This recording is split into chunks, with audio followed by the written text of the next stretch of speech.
everybody! I'm back with Jen. We are going... I know, it came out weird.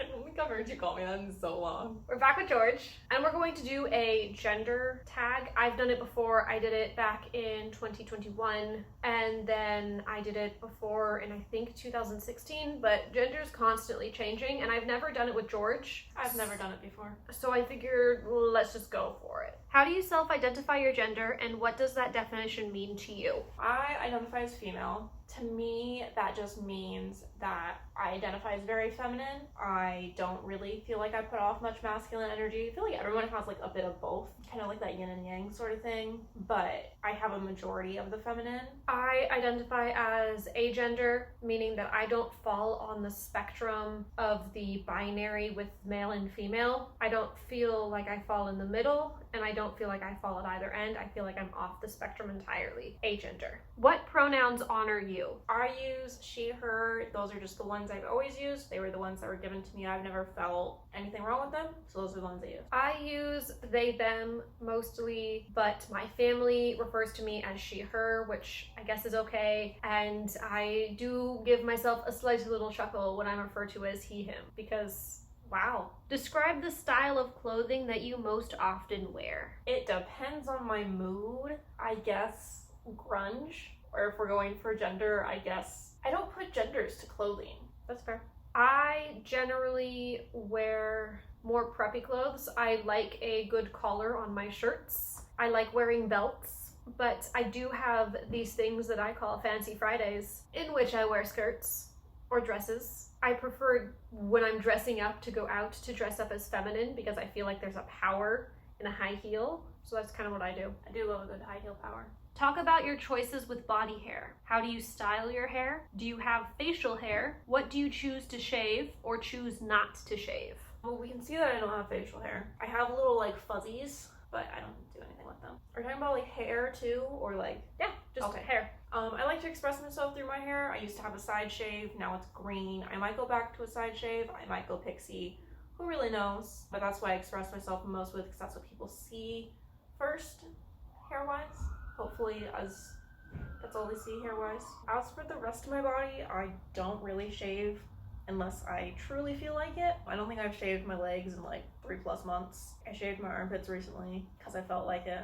Sometimes I shave the crotch area.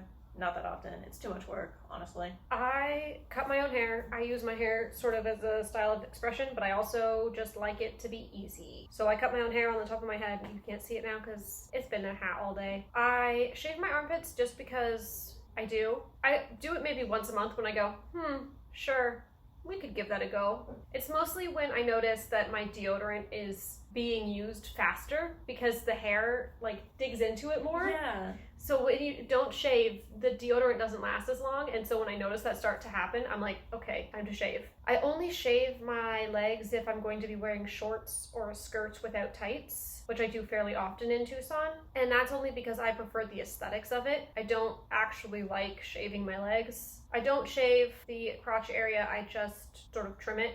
And that, again, is for, like, the feel of it. And then I pluck my facial hair because I get a little beard and I get a little mustache and I get a little unibrow. And I shave the unibrow, but then I pluck the other ones because it's, like, 7 hairs that grow. Not enough doing. I have a weird hair on... If they're close enough together, you might be able to braid it. They don't get that long. I have a weird eyelash on my left eye that is blonde that goes, like, super far down. And it gets in my eye all the time.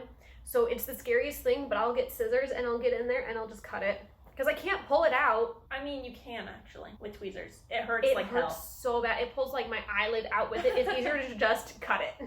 I only know this because I also have a weird eyelash that grows above the rest of my eyelash line. And since I usually do lots of makeup, I get rid of it if I feel like it. Talk about cosmetics. Do you choose to wear makeup? Do you paint your nails? What types of soaps and perfumes do you use, if any? So as I just said, I generally do not just lots of makeup, but I'll do like a full face, like to go into work. If I have the energy and time in the morning, I like to express myself through makeup. I usually have my nails painted. Right now, they're just clear and sparkles, so you can't really see them.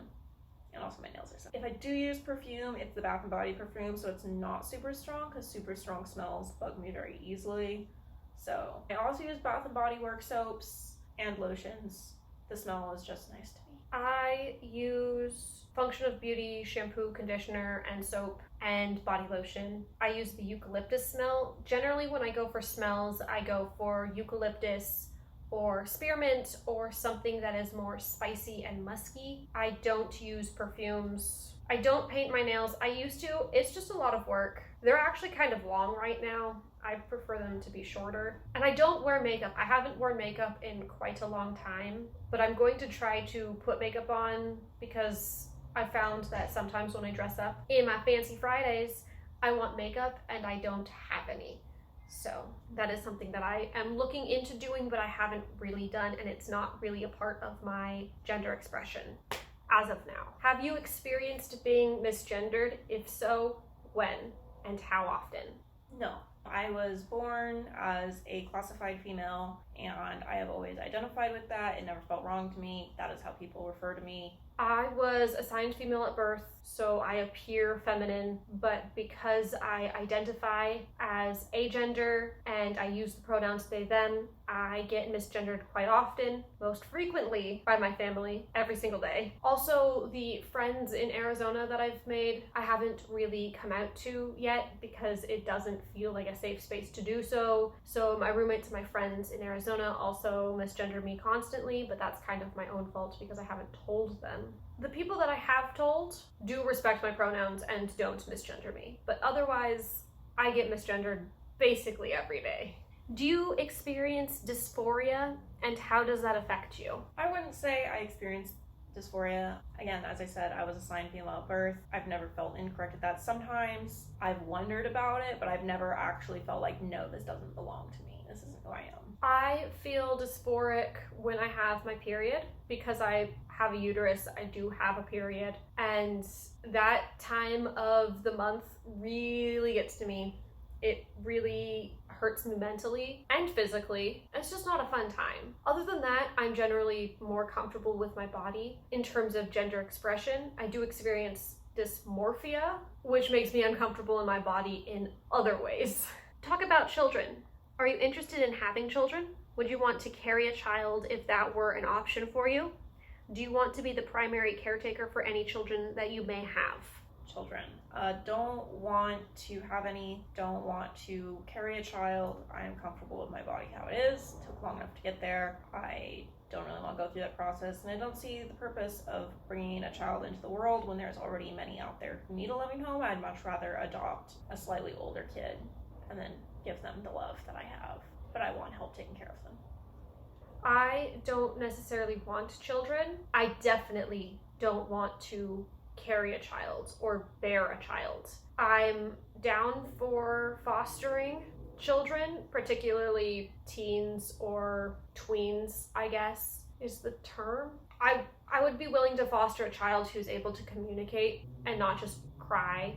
I guess if there's a trauma response and all they can do is cry, that's fine, but I don't really want to be changing diapers, and I would like to know when they're hungry. I don't want to be the sole caregiver because that is immensely difficult. I feel like I was kind of that when I was in my last relationship, and I do not want to do that again, whether it's for an adult or a child. I need help. Talk about money. Is it important to you? Talk about money. Is it important to you to provide for a family financially if you choose to have one? Is it important that you earn more money than any partner you may have? Do you prefer to pay for things like dates? Are you uncomfortable when others pay for you or offer to pay for you? If and when I have a family, I definitely want to be able to provide for them. I don't think I want to be the sole provider. I would definitely want some help doing that, but there is a clear need for a family to be able to have financial stability, so I would like to be able to provide that. I see no point in who earns more than the other. I don't think it matters if you earn enough to live and be comfortable. I don't see that it matters who makes more. Does that sentence make sense? Okay. I don't prefer to pay for things per se, but I don't also prefer to be paid for.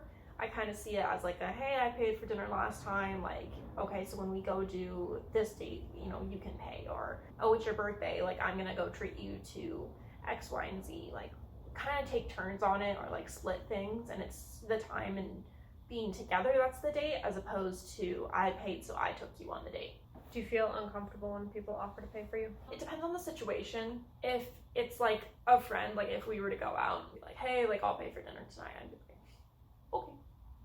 But like if it was like someone who was like trying to hit me up, like one of my coworkers, and they were like, oh hey, like I'll pay for you, like don't worry, I'd be like, but you're like my coworker and I don't really want to like get into that like back and forth with you, and like I'd rather just pay for my own meal.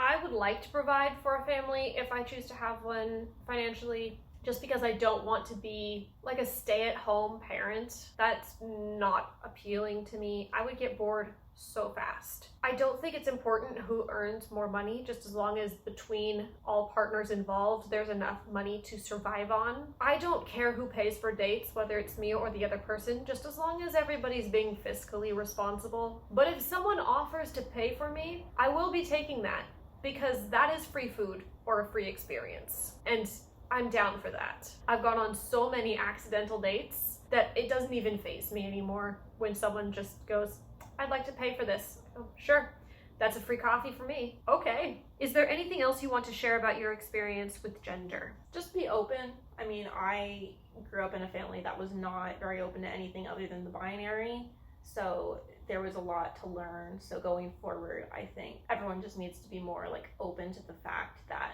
many cultures already didn't have a binary, and that it's just a natural thing and it's not something to be debated. And if someone says I am not in the binary or I identify this way, you should just respect that for respecting the person. I think gender is something that a person or an individual decides on by themselves that is not related at all to their genitalia or their chromosomes. I also always like to make this distinction that gender and sexuality are different, and I know we have to have certain words in order to describe other words. But if we continuously use gender to describe sexuality, you're never going to be able to make a break between the two of them. And that causes a lot of trouble when thinking of labels. I also don't think labels are super important. Labels are mostly just for other people to know which box to put you in. Because you can be you without ever having to put a label on it, but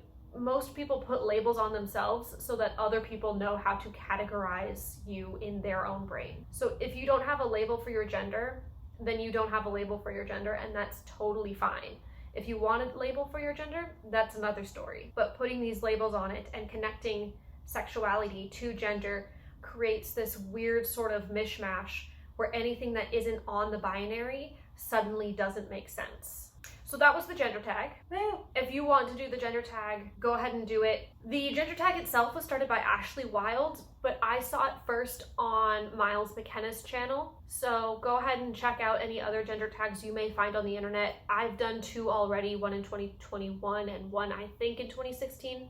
Not sure. Things constantly are changing. We're also doing a sexuality tag over on George's channel. I don't know when that's going to be up, but I'll leave a link down below when it is. Comment down below if you have anything you'd like to share. I will be deleting any hateful comments, and I will see you guys next time. Bye!